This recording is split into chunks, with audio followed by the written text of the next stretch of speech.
The workshop they had given him was generous by diplomatic station standards, which meant it had a door that closed properly and ventilation that worked on alternate days. Corvin Mast had worked in worse. He had worked in a cargo hold on a Pelthian freighter once, restoring a merchant family's heirloom chest, while the ship moved through 3 separate gravitational interference zones, and he had delivered that piece without a scratch. A stationary room with intermittent ventilation was, by comparison, luxury. He spread his tools across the work table with the specific and personal order that no one else would have recognized as order, set his magnification lenses to the first of their 4 settings, and picked up the crown. It was heavier than it looked. They always were, the pieces that mattered, as though significance had a physical weight that accumulated over centuries, until the object carrying it had density beyond its materials. He turned it slowly in his hands, letting the light move across the surface, watching the way the crystalline structures embedded in the metal caught and scattered illumination in patterns that were almost but not quite random. Almost. There was intention in the scatter. Someone had designed this to do exactly what it was doing, and that someone had been dead for what his briefing materials suggested was approximately 400 years, and Corvin found himself feeling the particular professional respect he reserved for craftsmanship that had outlasted its maker by that kind of margin. The micro-fractures were visible at the second magnification setting, 3 of them running along the inner band where 2 different metals had been joined. A junction point, he noted, that had been under continuous low-level stress since the original construction. The transport damage had accelerated a failure that was coming anyway. He would fix the transport damage. That was the contract. He would also, because he was constitutionally incapable of doing otherwise, address the underlying stress point that the transport damage had simply made visible. This was not a decision he made consciously. It was the same reflex that made him tighten loose hinges on pieces that hadn't asked for their hinges tightened, the same reflex that had once extended a 2-hour restoration into a 12-hour one, and earned him both a significant bonus and a mild lecture about scope of work from his contracting agent. His contracting agent was not here. The crown was. He set it in the holding cradle, flexed his fingers once, and began. The court liaison had told him very little about the piece beyond its physical damage report, which Corvin had come to understand was not indifference but a kind of reverence so large it had forgotten to include him in it. The crown was old. The crown was significant. The crown was not to be treated as an object.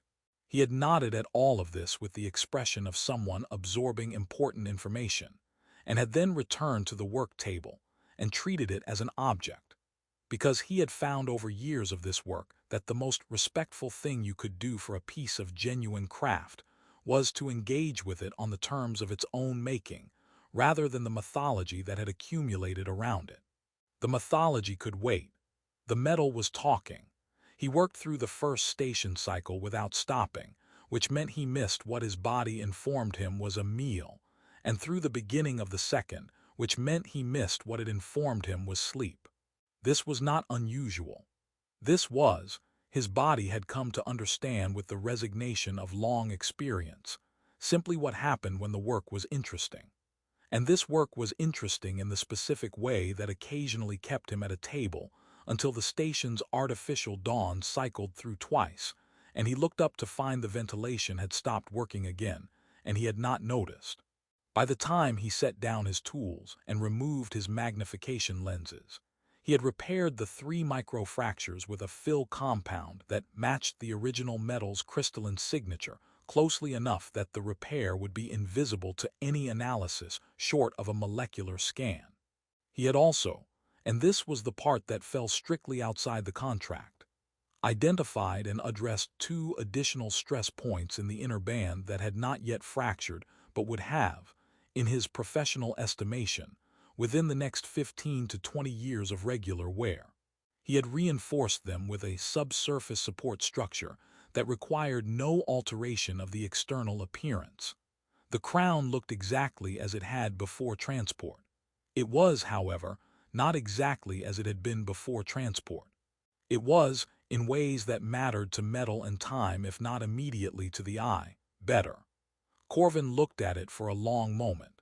Then he packed it carefully, filed his completion report with the diplomatic mission's logistics system, and sent the standard notification that the piece was ready for collection. He did not expect the collection to be personal. The Queen's name, in her own language, contained 4 tonal components that the human linguistic briefing materials described as not directly reproducible by standard human vocal anatomy, and then offered a phonetic approximation that Corvin had practiced twice and abandoned.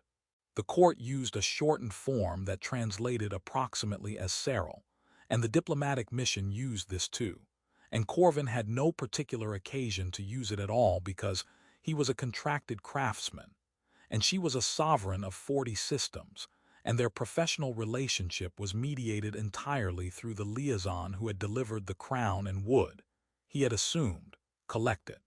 The liaison arrived. The liaison looked at the completed work with the careful attention of someone performing a function.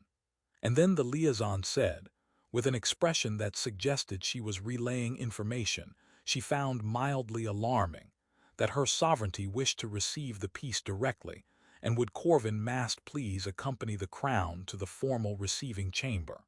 Corvin said, "Of course," with the composure of someone who had learned that saying anything else in diplomatic context was rarely useful.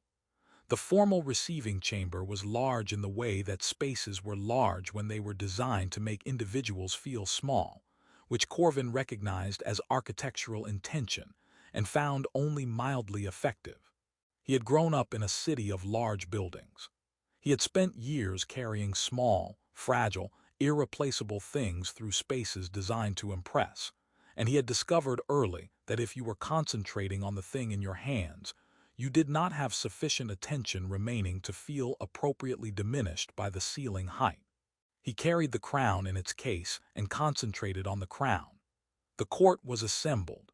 This he registered peripherally, rows of the Queen's retinue in formal positioning along the chamber walls, the human diplomatic delegation in a cluster near the left side of the room, faces arranged in the careful neutral expression of people who were paid to have no expression. At the far end of the chamber, the throne. On the throne, Cyril. He had not seen her before. The diplomatic briefing materials had included images, because diplomatic briefing materials always included images, and he had looked at them with the same professional adjacent attention he gave to any contextual information about a piece's owner.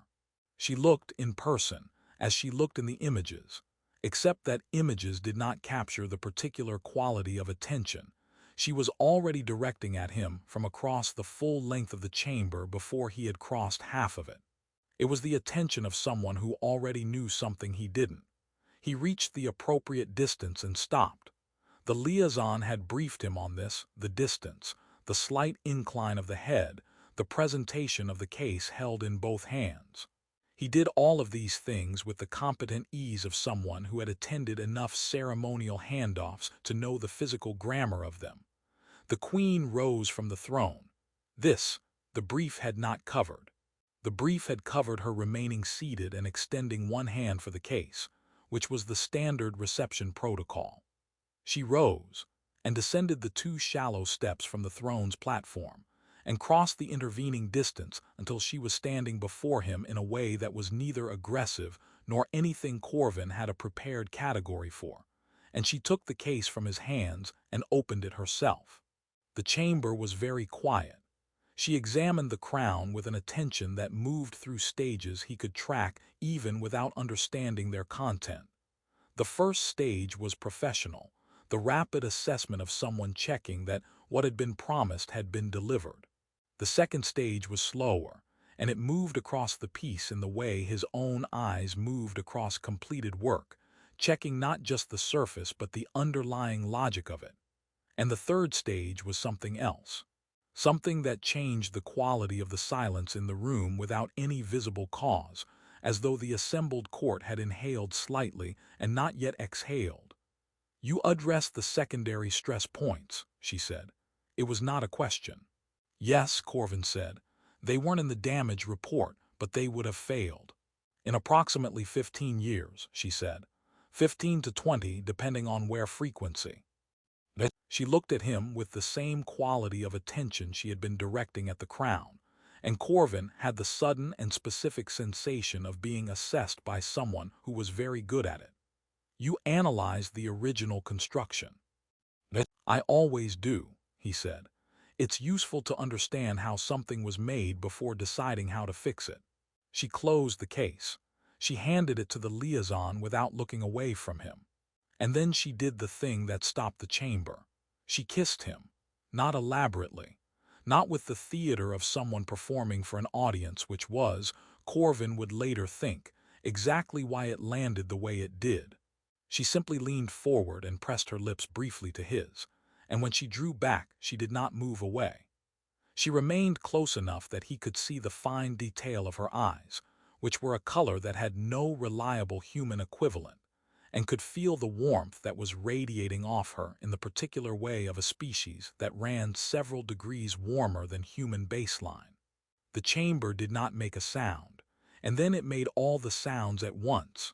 The sounds resolved themselves after a moment that felt longer than it was into two distinct registers from the assembled court. A sharp collective intake of breath followed by urgent, low-voiced exchanges in a language his translation earpiece was rendering as fragments, ancient rite. He cannot have known the crown, the restoration she invoked, and from the human diplomatic delegation. A very different kind of silence.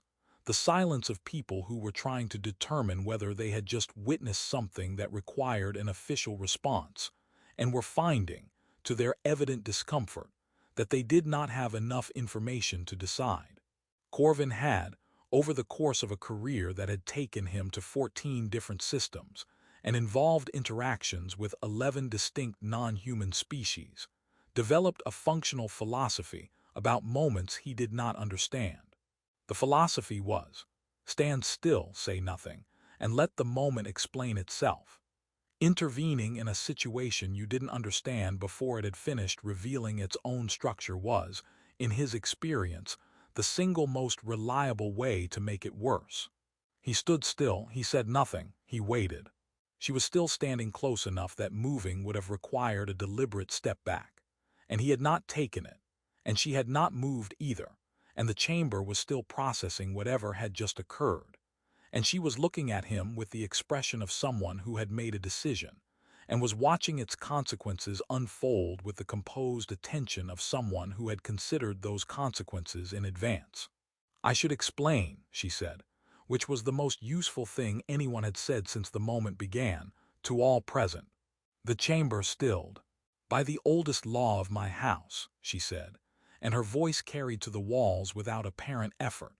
A royal regalia piece returned in superior condition to its original state, not repaired to its former condition, but restored beyond what damage undid, invokes the restorer's claim. The craftsman who performs such work earns a single request of the royal line to be fulfilled without refusal. The kiss is the declaration. It binds the debt before witnesses and cannot be undone. A beat. He did not simply repair what was broken, she said. He returned the crown stronger than it was before damage occurred. He found failure that had not yet happened and prevented it. This is not restoration. This is a gift that the crown did not have before it left this court. Our oldest law recognizes exactly this action, and has since before this throne was built. Another beat longer. The debt is declared, she said. The witnesses hold it.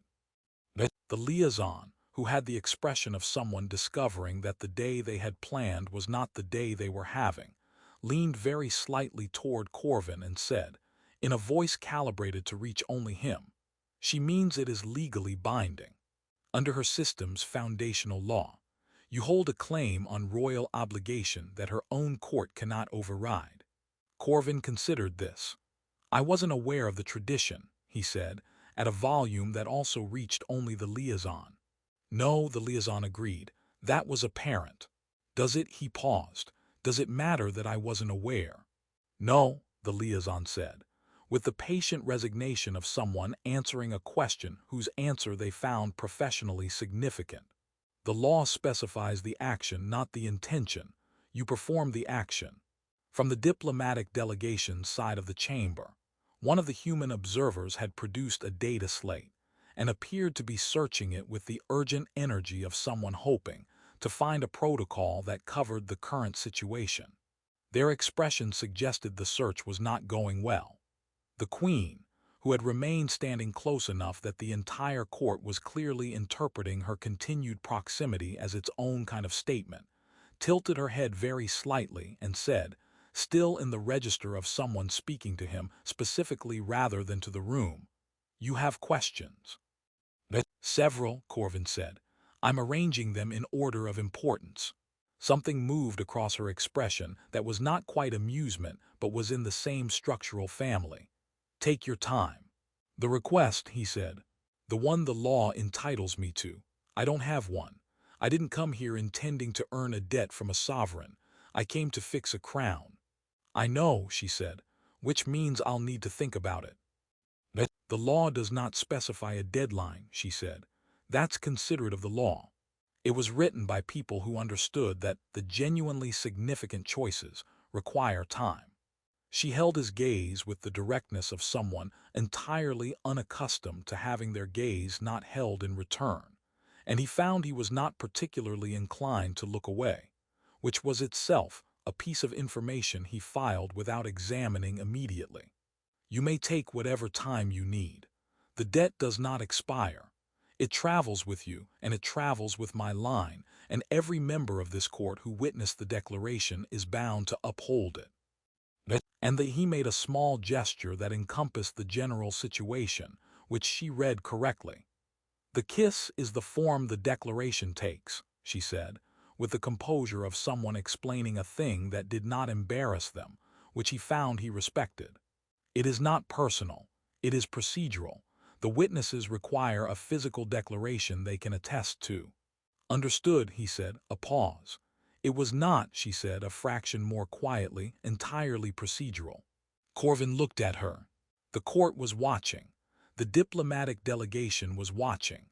The liaison was watching with the expression of someone composing, in real time, a report they were not looking forward to writing. The crown was in its case. The work was done, and the work had been good, and somewhere in the doing of it he had stepped, without knowing there was a threshold, across a line drawn 400 years before he was born. He had walked into this chamber a contractor. He was leaving it something else entirely. A human craftsman carrying a claim against a sovereign who ruled 40 systems, earned by the habit of thoroughness he'd had since he was an apprentice who couldn't leave a loose hinge alone. He thought about the 2 stress points he had not been asked to fix and had fixed anyway. He thought about the 12 hours he had spent on a 2-hour job because the work had been interesting. He thought about his contracting agent, who had told him, more than once, that his thoroughness was going to get him into trouble someday. His contracting agent had not been wrong. His contracting agent had simply been wrong about what kind of trouble. "I'll think of something," he said. Cyril, sovereign of 40 systems, looked at him with the expression of someone who was, for the first time in a long time, genuinely curious about what would happen next. "I expect you will," she said. He picked up his tool case. He walked back through the chamber, through the still processing court, past the frantically data-slating diplomatic observers, under the ceiling designed to make people feel small, which was still only mildly effective, and out through the door. He stood in the corridor for a moment, and became aware that his heart was doing something louder than usual, which he attributed partly to the situation, and partly to the fact that she had been right. It had not been entirely procedural, and he had known that in the moment, and he had held her gaze anyway. He had a favor owed to him by a queen. He had absolutely no idea